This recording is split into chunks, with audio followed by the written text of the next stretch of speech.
Olá, povo de Deus, quinta-feira da 25ª semana do Tempo Comum, 24 de setembro de 2020. Nossa reflexão de hoje é a partir de Eclesiastes, capítulo 1, de 2 a 11, e de Lucas 9, de 7 a 9. Eclesiastes significa o homem da Assembleia. Em hebraico, o nome do livro é Coelet, aquele que toma a palavra na Assembleia. Esse livro é escrito por volta de 250 a.C. E é claro que para uma boa contextualização valeria a pena conhecer a história de Alexandre Magno, que uns 100 anos antes fez um verdadeiro império grego no mundo. Os gregos dominaram não somente pela força de seu exército, mas também pela sabedoria, com uma filosofia bastante desenvolvida e com grandes pensadores. Eclesiastes sofreu muito as influências de diversas correntes filosóficas, tais como o epicurismo, o ceticismo e o estoicismo. O epicurismo se caracteriza por incitar as pessoas a usar o melhor possível tudo que a vida oferece. O ceticismo coloca um valor extremamente relativo a todas as coisas e ideias. E o estoicismo se caracteriza por uma ética em que a imperturbabilidade, a extirpação das paixões e a aceitação resignada do destino são as marcas fundamentais do homem sábio, o único apto a experimentar a verdadeira felicidade. Estão aí três correntes de pensamento que aparecem de maneira forte no livro de Eclesiastes, que além delas tem a lei de Deus, a Torá, como guia do pensamento. Alguns o classificam como pessimista, outros como existencialista e outros nem o consideram muito como livro religioso. O que Eclesiastes não é mesmo um livro de piedade ingênua ou de crença fácil. Não. Ele reflete sobre a vida e conclui que mais vale a pena viver na monotonia do cotidiano do que aventurar-se a grandes empreendimentos, pois tudo se esvai como neblina, fumaça ou ilusão. O texto de hoje faz parte da primeira secção do livro e lhe dá o sentido, que irá se repetir em todo o texto. Vaidade das vaidades, tudo é vaidade. Frase presente no início e no fim do livro, no capítulo 12, versículo 8, fazendo então a moldura a todo o seu conteúdo. Vaidade pode ser entendida como excesso de valor dado à própria experiência, aos atributos físicos ou intelectuais, caracterizado pela esperança de reconhecimento e ou admiração de outras pessoas. Hoje se fala muito de ostentação, sobretudo no uso excessivo de adereços exóticos no próprio corpo. Vivemos numa sociedade com tanta inversão de valor que há até quem faça caridade por pura vaidade. No nosso trecho de hoje, Coelet mergulha na reflexão da rotina da existência, onde todos os seres humanos, por mais que vivam ávidos por novidades, não conseguem escapar da triste realidade. Nada há de novo debaixo do sol. Trata-se de uma reflexão questionadora sobre o sentido da vida, onde o seu grande contraste, a morte, está sempre a espreitá-la. De fato, a morte é um horizonte por demais questionador da realidade presente, pois é uma certeza que temos e que muitos a rejeitam, simplesmente pelo medo de descobrirem que tudo é vaidade, é ilusão, é passageiro.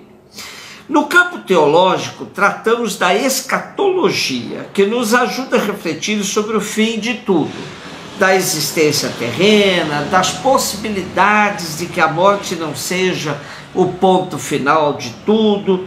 É aqui que teologicamente percebemos o sentido profundo da vida em contraste com a morte, pois esta nos ajuda a não absolutizar as aparências e a focar naquilo que realmente é essencial na vida. E dentro do seu realismo, conclui Coelete: voltei-me para outras coisas e vi as opressões que ocorrem debaixo do sol, e o resultado, as lágrimas dos oprimidos, sem que ninguém os console, e a violência dos opressores, sem que ninguém se importe. E felicitei ante os mortos que já faleceram do que os vivos que ainda estão em vida. E mais feliz do que ambos considerei aquele que ainda nem nasceu, porque não viu as maldades que se fazem debaixo do sol. Pode parecer pessimista, mas será que não é um quadro real que nos ajuda a refletir sobre o sentido que estamos dando à nossa vida? O que para nós é o nada e o que é o tudo em nossa vida? Lucas 9, de 7 a 9. Nosso texto de hoje tem apenas 3 versículos. Vejamos. O rei Herodes ouviu dizer tudo o que se passava e andava perplexo, pois alguns diziam que João ressuscitara dos mortos, outros que Elias aparecera e outros que um dos antigos profetas ressuscitara. Herodes disse: a João mandei-o decapitar, mas quem é esse de quem ouço dizer semelhantes coisas? E procurava ver Jesus. Portanto, podemos concluir que em relação a Jesus, não basta ter curiosidade para vê-lo, é preciso segui-lo, pois ver o povo já tinha visto e tinha tirado suas conclusões. É João Batista ressuscitado, é Elias, o profeta arrebatado que voltou, é um dos antigos profetas que tinham sido assassinados. Jesus não se iludiu com a curiosidade de Herodes. E no Evangelho de Lucas, por exemplo, quando os fariseus lhe disseram: saia daqui, porque Herodes quer te matar, Jesus então respondeu: ides dizer a essa raposa: eu expulso o demônio, faço curas hoje e amanhã, e no terceiro dia chegarei ao termo. Entretanto, preciso caminhar hoje, amanhã e depois de amanhã, pois não convém que um profeta morra fora de Jerusalém. Jesus sabia exatamente as intenções de Herodes, ao qual não titubeou em chamá-lo de raposa.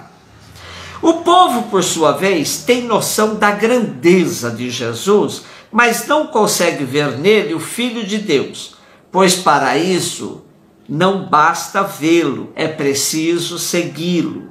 O máximo que Herodes e o povo alcançaram é, na linguagem de Coelete, um conceito de ressurreição, como voltar a viver uma vida já vivida. Não dão conta de ir além e entender que ressurreição é algo inédito na vida de Jesus e de todos que o seguem. Para eles, no máximo, a ressurreição era um regresso a uma vida já experimentada. Ora, esse conceito pobre nos faz meditar sobre tudo que já vivemos e experimentamos, não somente como indivíduos, mas como sociedade. Se olharmos o progresso das ciências, o desenvolvimento de tantas tecnologias, o mundo encantado dos chips e micro mágicos, ficamos maravilhados. Será que a vida em Vênus? Outro campo que nos deixa sem palavras. Porém, sem querer ser pessimista, do outro lado, olhamos a humanidade. Pessoas sem teto, sem terra, sem trabalho, fome, violência exacerbada, feminicídios, xenofobias, homofobias, misoginias, fake news. Será que Coelete não tinha razão?